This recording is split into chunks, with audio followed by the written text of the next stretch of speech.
Hello students, आप सभी का स्वागत है आपके अपने यूट्यूब चैनल पाठक एजुकेशन इंस्टीट्यूट पे। और जैसा कि आप सभी जानते हैं, अभी हम लोग क्या कर रहे हैं, लगातार ऐसा वीडियो डाल रहे हैं जो कि कक्षा 10वीं छत्तीसगढ़ बोर्ड कक्षा 10वीं के गणित विषय के 5 महत्वपूर्ण प्रश्न हैं, है ना। उसके रोज हम लोग वीडियो डाल रहे हैं। तो आज हम लोग देखेंगे कि छत्तीसगढ़ बोर्ड कक्षा 10वीं के गणित के 5 महत्वपूर्ण प्रश्न। आज कौन कौन से प्रश्न हम लेकर के आए हैं? हम 5 प्रश्न लेकर के आए हैं, जिनमें से पहला, दूसरा, तीसरा और चौथा नंबर के प्रश्न जो है 3 अंकों वाले प्रश्न है। ये बोर्ड परीक्षा 2024 में 3 अंक में पूछे जा सकते हैं और चौथा नंबर का जो प्रश्न है वो 4 नंबर में पूछा जा सकता है। पहला प्रश्न जो कि 3 नंबर का है, ये है यदि 2 + x अनुपात 4 + x अनुपात 5 + x हो तो x का मान ज्ञात कीजिए, है ना। तो यहाँ पर हल सबसे पहले हम लोग बनाएंगे। ये 3 नंबर का प्रश्न है, ध्यान से देखिए कैसे बनाएंगे।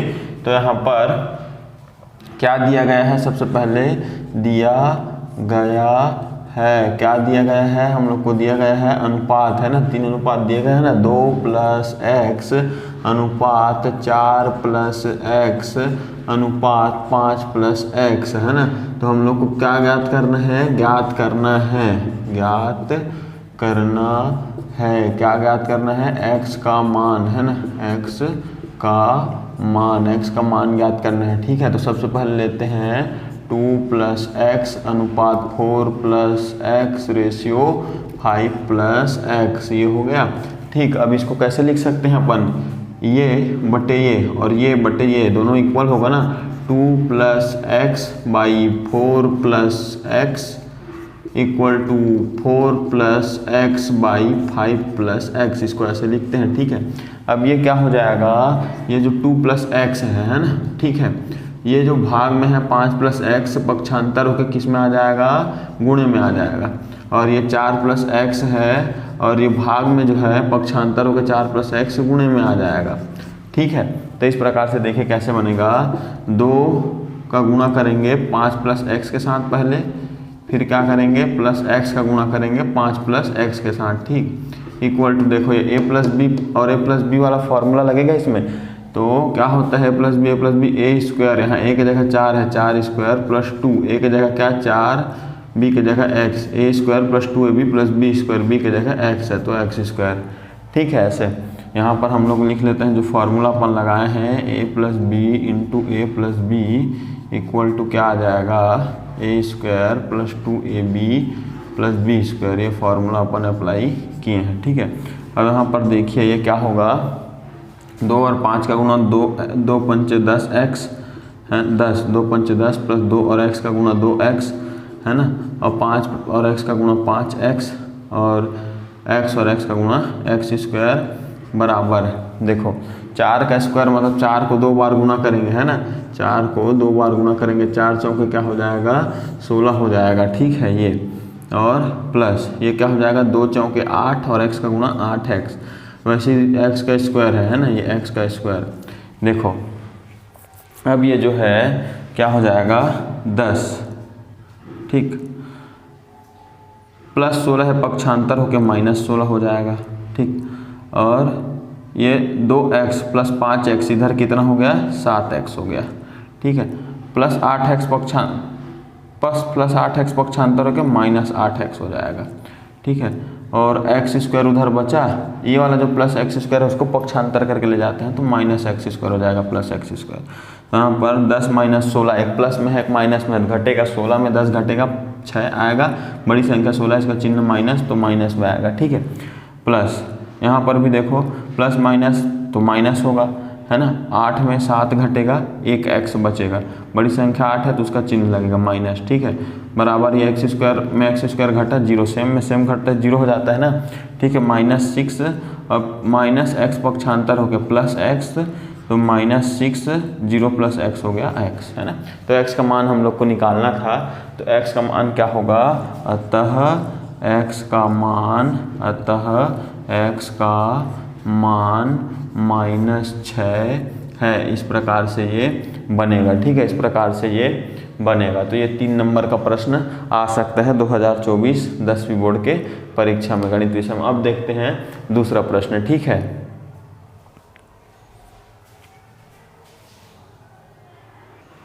अब देखते हैं दूसरा प्रश्न, ये भी 3 नंबर का प्रश्न है। तो क्या है, सिद्ध कीजिए कि दो क्रमागत पूर्णांक संख्याओं के वर्गों के योग को 4 से विभाजित करने पर, मतलब भाग देने पर शेषफल सदैव 1 प्राप्त होता है। ये हम लोग को सिद्ध करना है। ये 3 नंबर का प्रश्न है, दूसरा प्रश्न है ना। इसको हल करते हैं। तो क्या दिया है, सिद्ध कीजिए दो क्रमागत पूर्णांक संख्याओं के वर्गों का योग। अब दो क्रमागत पूर्णांक संख्या कैसे, एक के बाद एक आता है, जैसे 3, 4, 9, 10, 12, 13, ये क्रमागत संख्याएं होती है। तो हमको पता तो है नहीं उत्तर क्या है, तो अपन क्या मान लेते हैं, मानव संख्याएं। देखो 3 और 4, 3 में 3 पहला हो गया तो 4 कैसे होगा, 3 में 1 जोड़ने पर 4 होगा। 100 है तो 101, 100 है तो 101 कैसे है, 1 जोड़ने पर। तो ऐसी क्रमागत संख्याएं लेंगे तो हम लोग क्या करेंगे, माना पहली संख्या x, भाई पहली संख्या x और दूसरी संख्या एक ज़्यादा होगा, क्रमागत उसके जस्ट बाद वाला है ना। तो दूसरी संख्या क्या होगा, x + 1 होगा, x + 1 होगा। अब प्रश्नानुसार यहाँ पर क्या बोला है, प्रश्नानुसार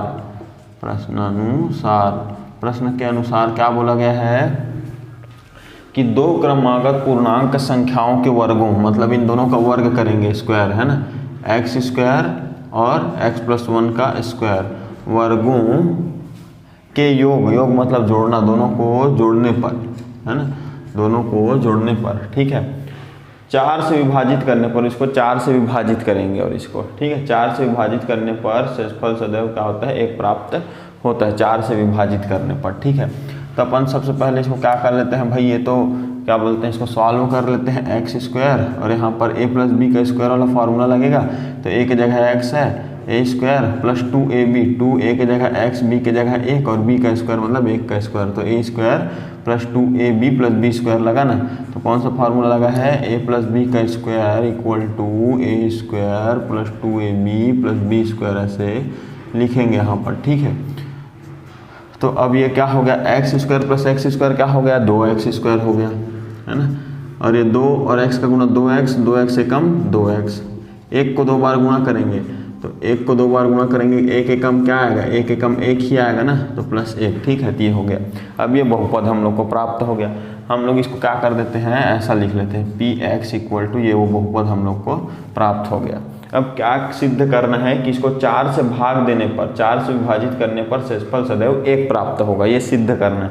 इसको 4 से भाग देंगे तो शेषफल 1 प्राप्त होगा, ये हमको सिद्ध करना है। तो शेषफल प्रमेय में अपन क्या करते हैं पता है ना, शेषफल प्रमेय से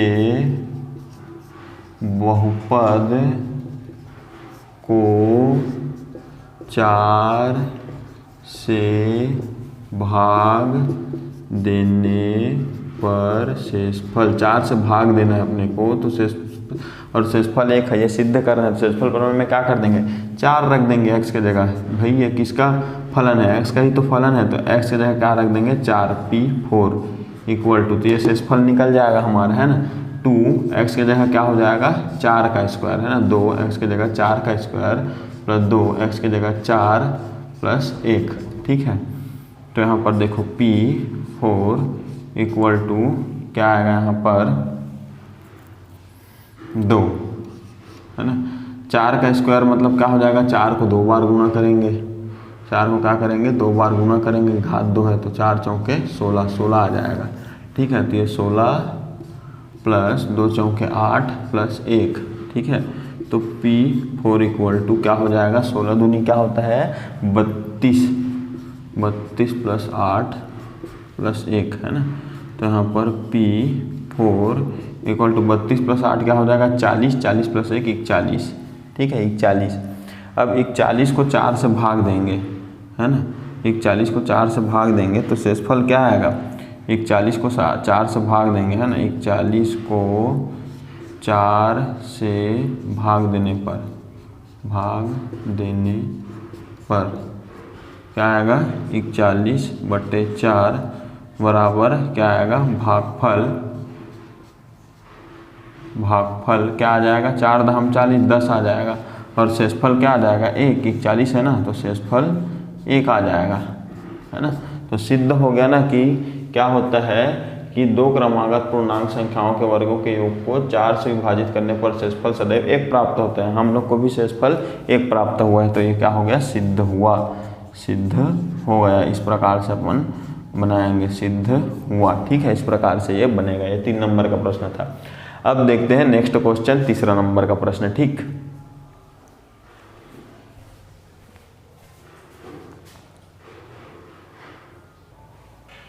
अब देखते हैं तीसरा प्रश्न। ये भी 3 नंबर का प्रश्न है। एक बात और है कि ये प्रश्न जो है 2018 बी में आया था। ठीक है, 2018 बी में आया था ये प्रश्न। तो अब देखते हैं तीसरा का हल। तीसरा का हल, तो तीसरा का हल क्या होगा देखते हैं। ठीक, तीसरे के हल में क्या है, पहले प्रश्न पढ़ लेते हैं।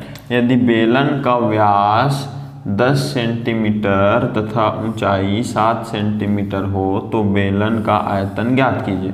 तो सिंपली अपने को बेलन का आयतन का सूत्र पता होना चाहिए। त्रिज्या का मान वहाँ पर रख देंगे और ऊंचाई का मान रख देंगे, आ जाएगा हमारा आंसर। ठीक है, तो ये 3 नंबर का प्रश्न था हमारा। तो 3 नंबर का प्रश्न है, इसको अपन देखते हैं। सबसे पहले तो क्या करना है, हम लोग को ज्ञात करना है। क्या ज्ञात करना है, बेलन का आयतन ज्ञात करना है। क्या ज्ञात करना है, बेलन का आयतन, बेलन का आयतन ज्ञात करना है। ठीक है, बेलन का आयतन ज्ञात करना है ना। और क्या है, दिया क्या क्या गया है, दिया गया है, क्या क्या दिया गया है, व्यास 10 सेंटीमीटर और ऊंचाई 7 सेंटीमीटर दिया गया है। व्यास दिया गया है क्या, 10 सेंटीमीटर, व्यास 10 सेंटीमीटर, और क्या दिया गया है, ऊंचाई 7 सेंटीमीटर, और क्या दिया गया है, और ऊंचाई 7 सेंटीमीटर, ऊंचाई 7 सेंटीमीटर, 7 सेंटीमीटर। ठीक है ना। अब देखो और क्या है, अपने को तो त्रिज्या की जरूरत है। तो त्रिज्या कैसे निकालते हैं, व्यास बटे 2 त्रिज्या होता है ना। तो हम जानते हैं कि क्या जानते हैं भाई, त्रिज्या को r से डिनोट करते हैं, रेडियस बराबर व्यास, व्यास को वैसे d से डिनोट करते हैं बटे 2 डायम, है ना। तो यहाँ पर r का मान क्या हो जाएगा, व्यास क्या है अपना 10 बटे 2, मतलब 2 पंचे 10, 5 सेंटीमीटर इसका क्या हो जाएगा, r का मान हो जाएगा त्रिज्या का।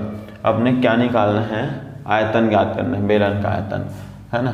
तथा इसके अलावा और क्या लिखेंगे, बेलन का आयतन, बेलन का आयतन, बेलन का आयतन, बेलन का आयतन बराबर क्या होता है, पाई r स्क्वायर h, पाई r स्क्वायर h, ये होता है बेलन का आयतन, है ना।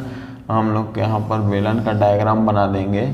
क्या क्या दिया है भाई बेलन के बारे में, तो बेलन के बारे में क्या दिया गया है, इसका ऊंचाई जो है, ऊंचाई क्या दिया गया है, h जो है, h बराबर कितना दिया गया है, 7 सेंटीमीटर, है ना। और त्रिज्या r बराबर क्या आ गया यहाँ पर, 5 सेंटीमीटर। और डायमीटर, है ना, डायमीटर क्या है, 10 सेंटीमीटर, है ना। d बराबर 10 सेंटीमीटर, डायमीटर मतलब व्यास। ठीक है, तो यहाँ पर अपन मान रखते जाते हैं। बेलन का आयतन पाई r स्क्वायर h, पाई का मान क्या होता है 22 बटे 7 r स्क्वायर, है ना। तो r स्क्वायर r की जगह क्या आएगा, r का मान 5 है, 5 का स्क्वायर, और इंटू h, ऊंचाई क्या है, हाँ ऊंचाई को h से डिनोट करते हैं हाइट, तो ये 7 है ना। तो सबसे पहले तो भाई ये जो 7 है वो कैंसिल हो जाएगा, बचेगा क्या 22 गुणित 5 का स्क्वायर, 5 की घात 2, मतलब 5 को 2 बार गुणा करेंगे। तो सबसे पहले ये हो गया 5 दूनी 10 का 0 हासिल आ गया 1, 5 दूनी 10 और 1 11 गुणित 5। ठीक है, 5 शून्यम 0, 5 एकम 5, 5 एकम 5। अब ये आयतन है, आयतन के आगे घन लगाते हैं ना, सेंटीमीटर में दिया था तो क्या हो गया, घन सेंटीमीटर, घन सेंटीमीटर। ठीक है, तो बेलन का आयतन ज्ञात करना था। फाइनल आंसर हम लोग लिख देते हैं, अतः बेलन का आयतन, बेलन का आयतन 550 घन सेंटीमीटर है, 550 घन सेंटीमीटर है। तो इस प्रकार से ये क्वेश्चन बनेंगे। ठीक है, ये भी 3 नंबर का प्रश्न था, है ना। अब देखते हैं चौथा प्रश्न को। ठीक है, नेक्स्ट क्वेश्चन, चौथा प्रश्न।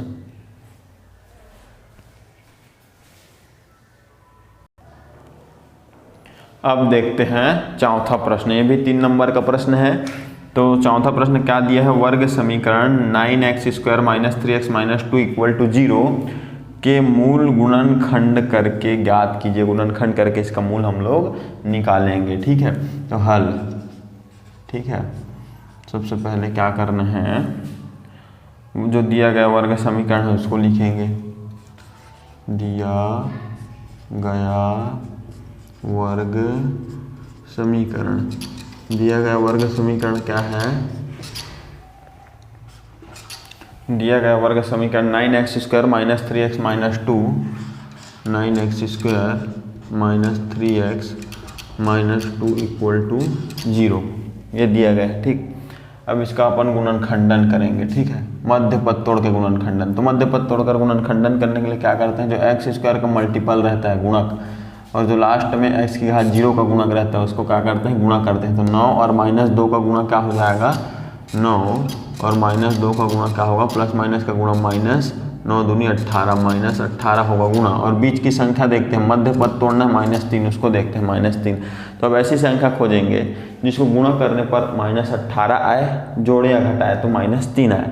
तो -6 और 3 है, जिसको गुणा करने पर -6 और 3 को गुणा करने पर प्लस माइनस का गुणा माइनस, 6 3 18 आ जाएगा। और -6 + 3 करेंगे तो एक माइनस है, एक प्लस में है, 6 में 3 घटेगा 3, बड़ी संख्या का चिन्ह माइनस, तो माइनस। तो ये कहा जाएगा -6 और 3 का अपन यहाँ पर यूज करेंगे। तो देखो 9x² - 3x की जगह क्या रखेंगे, -6x + 3x - 2 = 0। ये मध्य पद हमने खंडित कर दिया, तोड़ दिया। ठीक है, तो यहाँ पर दोनों में से कॉमन क्या निकलेगा, दोनों ही 3 के पहाड़े में आता है, 9 और 6, 3 कॉमन निकल जाएगा। दो, इसके पास 2x है, इसके पास 1x है, मतलब 1x दोनों के पास है। ठीक है, ऐसा आएगा। ठीक, तो यहाँ पर अपन देखते हैं, जो ये है 3 को 3 से गुणा करेंगे तभी 9 आएगा, x को x से गुणा करेंगे तभी तो x² आएगा, माइनस 3 को 2 से गुणा करेंगे तब 6 आएगा, और x तो ऑलरेडी है। ठीक है, अब इसमें भी क्या कर सकते हैं, दोनों में क्या कॉमन निकलेगा, 1 कॉमन निकलेगा, तो बचेगा क्या, 3x - 2 और बराबर हो गया 0। अब देखो इसमें 3x - 2, 3x - 2 दोनों में कॉमन है, तो 3x - 2 कॉमन निकाल दिए, इसमें 3x - 2 कॉमन निकाले तो 3x बचा, इसमें 3x - 2 कॉमन निकाले तो +1 बचा, बराबर 0।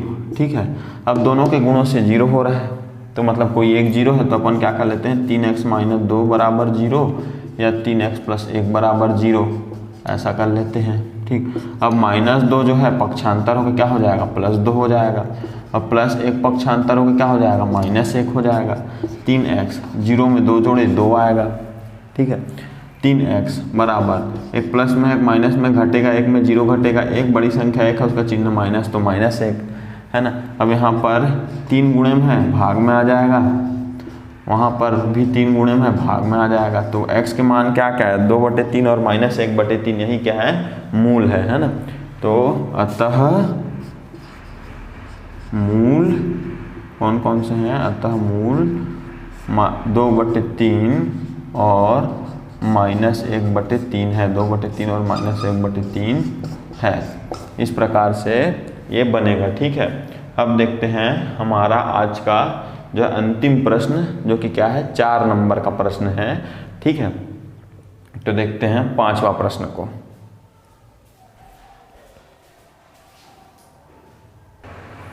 अब ये जो अंतिम प्रश्न 5वां प्रश्न है, जो 4 नंबर का प्रश्न है, इसको देखते हैं। सरल रेखा 5x + 6y = 7 की प्रवणता अंतराल विधि से ज्ञात कीजिए। अंतराल विधि से ज्ञात करना है। अंतराल विधि वही जिसमें y2 - y1 x2 - x1 वाला जो फॉर्मूला लगता है ना, m = वही यहाँ पर अपन देखेंगे। ठीक है, तो 5वें का हल लिख लेते हैं।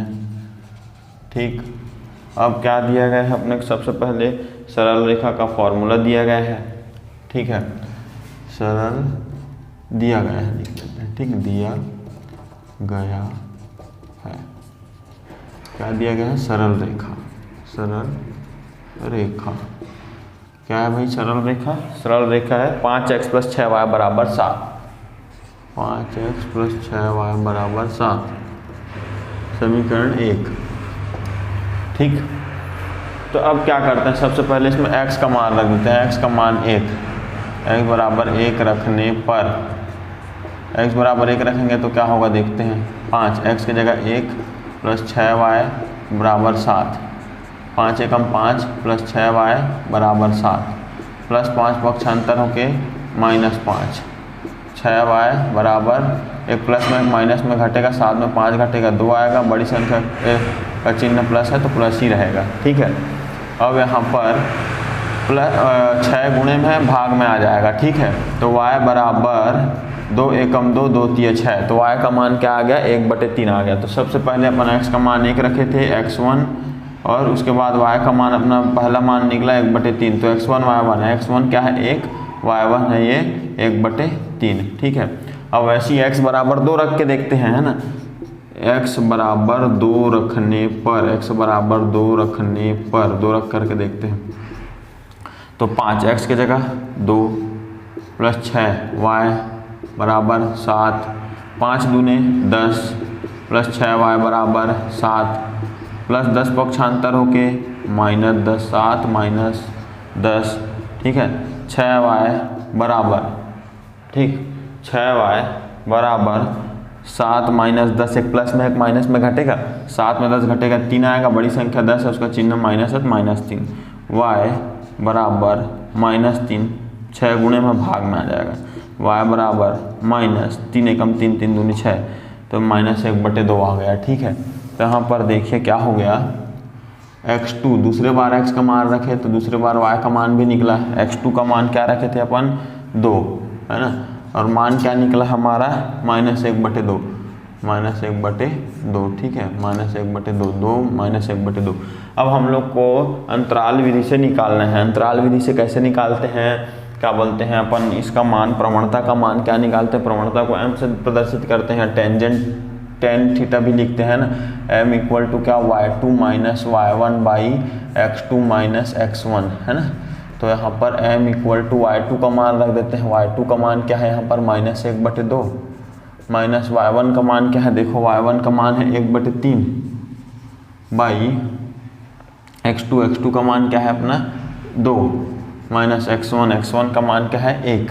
ठीक है, यहाँ पर m बराबर, ये देखो क्या हो जाएगा, 3 और -1 का गुणा, माइनस प्लस का गुणा माइनस, 3 एकम 3, माइनस ये माइनस है ना, 2 एकम 2/2 तिये 6, है ना, 2 में 1 घटाए 1। ठीक, m बराबर -3 -2, -3 - 2 क्या हो जाएगा? -5/6, और बटे 1 का तो कोई मतलब नहीं होता है, 1 से भाग देते हैं तो वही आता है कोई भी संख्या।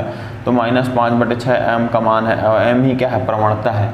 यहाँ पर प्रवणता निकालने के लिए ज्ञात बोला था अंतराल विधि से, तो अतः प्रवणता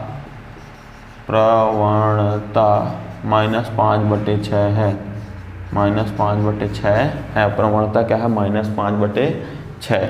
ठीक है, तो इस प्रकार से आज भी हम लोगों ने 5 प्रश्न को हल कर लिया। कल फिर मैं 5 प्रश्न लेकर के आऊँगा, तो आप लगातार जुड़े रहिए, पढ़ते रहिए। ठीक है, और खूब मेहनत कीजिए। फिर से कल मिलते हैं एक नए वीडियो के साथ। ठीक है, धन्यवाद।